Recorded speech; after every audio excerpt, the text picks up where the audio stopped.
What's going on, everyone? Jack here from Half Chrome, and if you're thinking about getting into FPV, there's something you really need to think about. It's not flight controllers, it's not batteries or motors, it's not even Betaflight. It is which video system should you choose. There are a lot of options out there. Right now we have DJI, there's the O3, there's a couple of O4 systems, there's Walksnail Avatar, there's Walksnail Ascent, which is kind of Caddx Protos. There's HDZero, there's the new BetaFPV P1 stick to, but I could be wrong, right? Maybe you fit into one of the use cases for one of these other systems. And I'm gonna start with the good old reliable dinosaur that refuses to die, that is analog. It's cheap, it's simple, it works. And the image looks like it was recorded on a VHS tape. Yeah, that is basically the issue. The image quality isn't very good, and then when it breaks up, it kind of gets even worse. But there are tons of different options out there. You can buy a low-cost camera, a low-cost VTX, or you can buy a better quality camera and a higher power VTX and get better quality. It still isn't going to be digital, and it still is going to look like it was recorded on a VHS tape. There are tons of different manufacturers, tons of different systems, and tons of different price ranges. You can get cameras from $15 to $20, VTXs for about the same, maybe a little bit more. Goggles, they're super expensive premiums like the Sky Zones. They're gonna be hundreds of dollars, or you can buy inexpensive ones for less than $100. So many different options, and that's what it comes down to. You have better options, it is less expensive, and you actually have really low latency. If you don't know what latency is, it's basically the time when you see the drone make a movement to when your eyes see that movement actually happens. We call that latency or delay. And the higher the delay, the harder it is to fly in certain situations. Now, all of these latencies that I'm gonna tell you about, they're totally doable, totally flyable. But if you're into racing or really high precision things, then you really need a super low latency. Analog will fit that bill. And you can always throw a GoPro or an action camera on to get better footage. All right, enough about analog. Let's get into the digital systems. Okay, so before I go on, I need to clarify a few things, right? VTX, I've said that already. What is it? Well, it's a video transmitter. Basically, on my drone, there's something, right, that sends this signal that my camera picks up to my goggles, and that is the video transmitter. It transmits that video. That's what this antenna right here is connected to.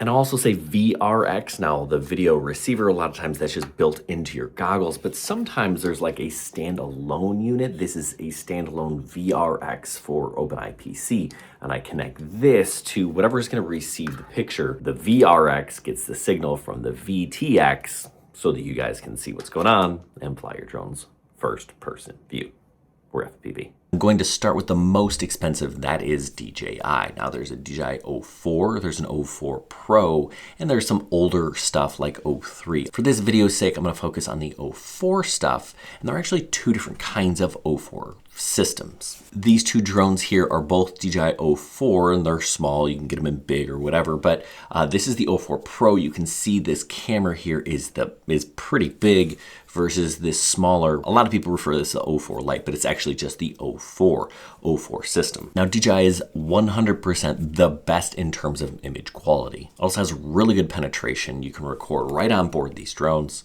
and it's the most polished experience, but it is of course the most expensive.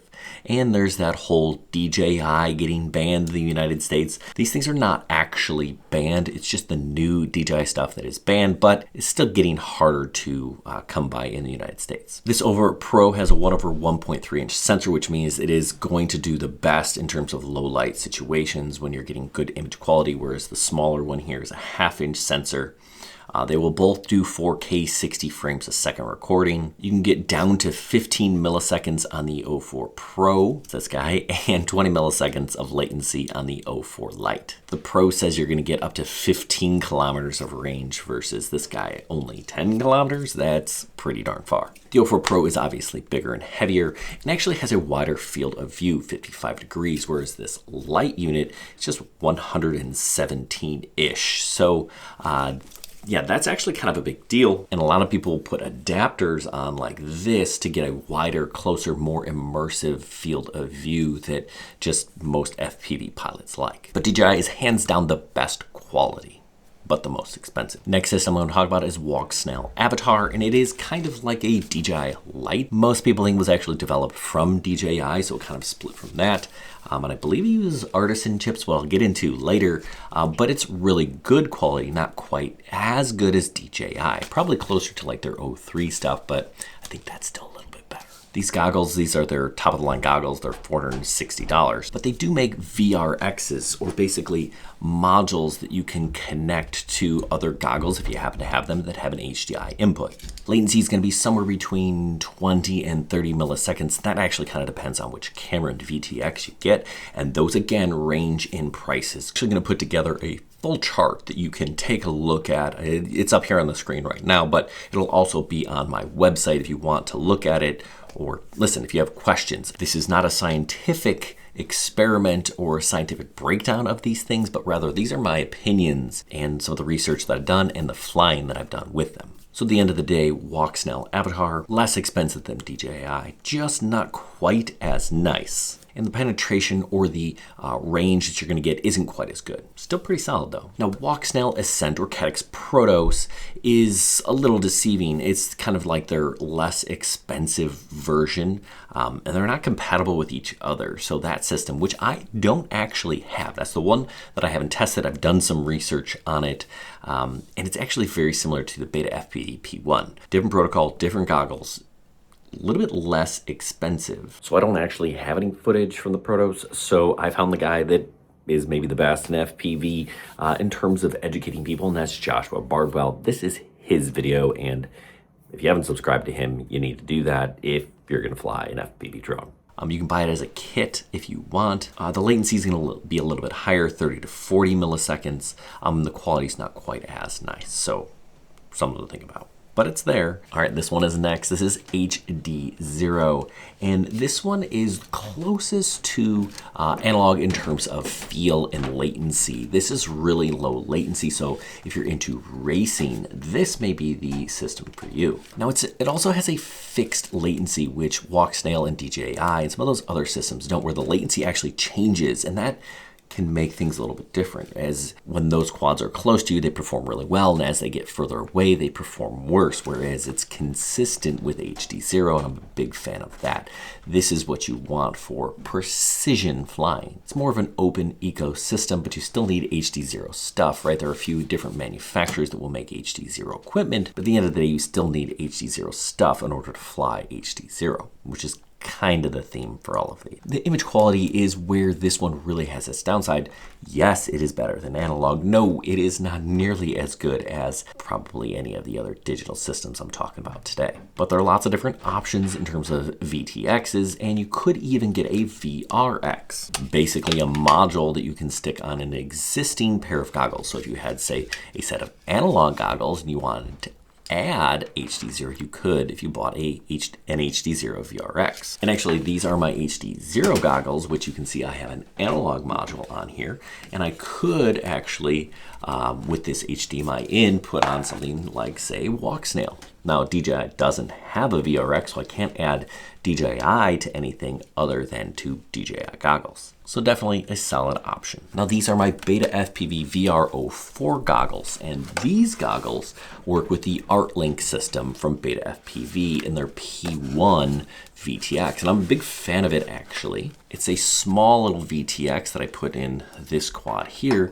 and it starts at 38 bucks. Like, these goggles here, $150. This is the lowest digital option in terms of cost. This is the lowest cost digital option you can get, and the picture is really good. Now, the range, a little bit more limited. This is, a 200 milliwatt VTX, so you're gonna get a couple of football fields away before things get a little bit wonky on you. Now, they say the range is much better than it is. Really, I'm getting about 200 meters personal use.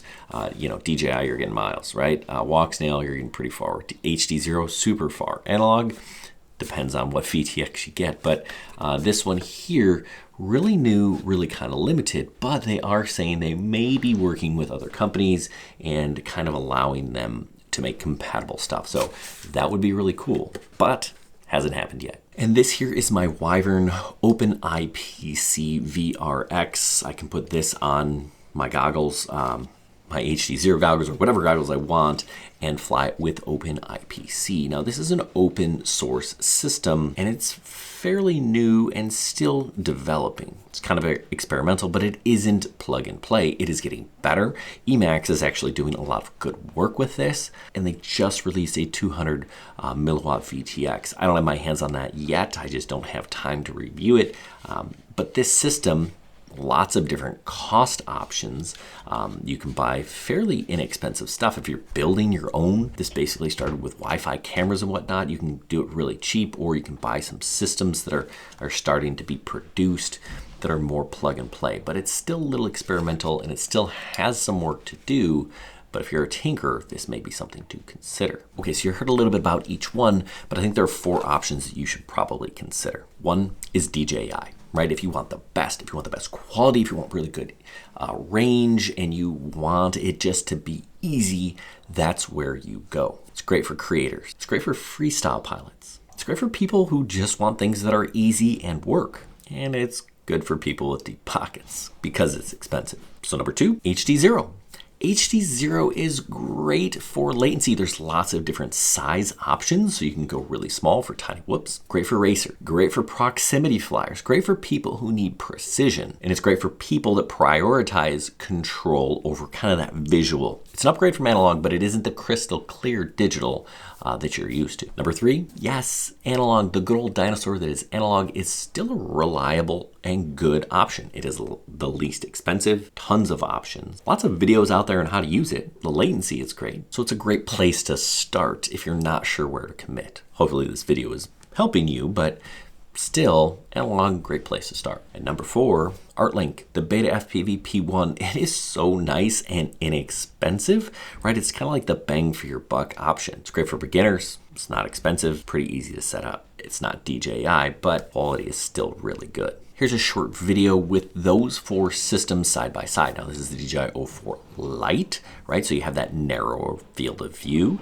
And I put these are all on whoops. You can kind of see some of the breakup limitations that you're gonna get with DJI and analog. And I'm sure that there are people that might be better with something other than my 4 recommendations. Maybe you're like, I'm a tinker, I want OpenIPC. Maybe you bought the Caddx Protos. At the end of the day, it comes down to what do you have and what is your budget and what are your needs. So at the end of the day, there is no perfect system. You can get one that has the best image, or you can choose the best latency. You can choose the best price, or you could choose the best flexibility. Which one of those things is the most important for you? Let me know in the comments down below. What do you fly? Which do you prefer and why? Anyway, I hope this was helpful. Hey, good luck everybody. Happy flying.